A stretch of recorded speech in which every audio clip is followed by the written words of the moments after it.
এই বছরে আজকে প্রথম কাঁঠালের বিচি রান্না করে খেলাম। কাঁঠালের বিচি আমার খুবই ফেভারিট একটা খাবার। সো হ্যালো এভরিওয়ান, আসসালামু আলাইকুম, welcome back to my another blog. আশা করি সবাই ভালো আছেন। আলহামদুলিল্লাহ আমিও ভালো আছি। তো আজকে এই প্রথম এই বছরের কাঁঠালের বিচি রান্না করে খাবো। তো এই যে কাঁঠালের বিচিটাকে আমি আগে পরিষ্কার করার জন্য গরম পানিতে কিছুক্ষণ ভিজিয়ে রেখেছি উপরের খোসাটা ফেলে, তারপর ভালো করে ঝাপিত করে আমি ঘষে ঘষে পরিষ্কার করে ধুয়ে নিয়েছি। তো এই কাঁঠালের বিচিটা আমি রান্না করব মুরগি দিয়ে, আর আমি রান্না করব ভেন্ডি। তো ভেন্ডিটা রান্না করব আমি চিংড়ি মাছ দিয়ে। এখানে আমি প্রথমে আগে ভেন্ডিটা রান্না করে নেব। তো এই যে ভেন্ডিটা রান্না করার জন্য পেঁয়াজ, রসুন, কাঁচামরিচটা ভালো করে একটু ভেজে নিয়েছি। সেই তেলের ভিতরে আমি দিয়ে দিয়েছি ছোট চিংড়ি মাছ। তো চিংড়ি মাছটা তেলের ভিতরে কিছুক্ষণ একটু ভেজে নেব, তারপর দিয়ে দেবো একটু মরিচের গুঁড়া আর পরিমাণ মতো হলুদের গুঁড়া দিয়ে মশলাটা একটু পানি দিয়ে ভালো করে কষিয়ে নিয়ে দিয়ে দেবো ভেন্ডিগুলো একটু ভালো করে কষিয়ে একটু পরিমাণ মতো পানি দিয়ে দেবো। যেহেতু ভেন্ডি তাড়াতাড়ি সেদ্ধ হয়ে যায় তাই আমি অল্প পরিমাণ পানি দিয়ে দিলাম। তো কিছুক্ষণ রান্না করে ঝোলটা কমে আসলে চুলাটা অফ করে দেবো।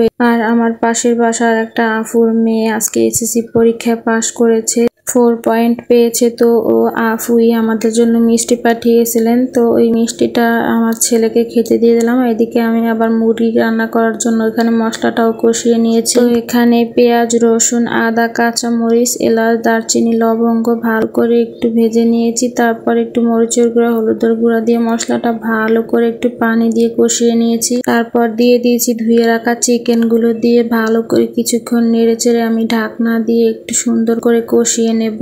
তো চিকেনটা কষানো হয়ে গেলে এখানে আমি দিয়ে দিব কাঁঠালের বিচিগুলো, আর আমি সাথে একটু আলুও দিয়েছি আমার ছোট ছেলের জন্য। আমার ছোট ছেলে আবার আলু ছাড়া একদমই ভাত খেতে পারে না। তারপর ভালো করে একটু নেড়ে চেড়ে মিশিয়ে দিয়েছি। তারপর ঢাকনা দিয়ে ভালো করে একটু কষিয়ে নিয়েছি। তারপর ঢাকনাটা সরিয়ে আমি আরেকটা চুলায় রাখার সময় নিচে পড়ে একদম আমার ঢাকনাটাই ভেঙে গেছে। রান্না করতে এসে একদম মনটা খারাপ হয়ে গেল। তো এই যে আমার চিকেনটা কষানো হয়ে গেছে, এখানে আমি পরিমাণ মতো একটু পানি দিয়ে দিলাম। তো আরো কিছুক্ষণ আমি রান্না করে নেব যতক্ষণ পর্যন্ত বিচিগুলো আর আলুগুলো সিদ্ধ হয়ে যায়। আর এই কাঁঠালের বিচিগুলো পরিষ্কার করার জন্য আমি গরম পানিতে দেওয়ার কারণ হচ্ছে গরম পানির ভিতরে কিছুক্ষণ দিয়ে রাখলে বিচির উপরের চামড়াটা খুব তাড়াতাড়ি উঠে যায়। তো এই যে এদিকে প্রায় রান্না করা শেষ। এখানে আমি একটু ভাজা জিরার গুঁড়ো দিয়েছি আর ভালো করে একটু নেড়ে চেড়ে মিশিয়ে দিচ্ছি আর হালকা কিছুক্ষণ রান্না করে নামিয়ে নেব।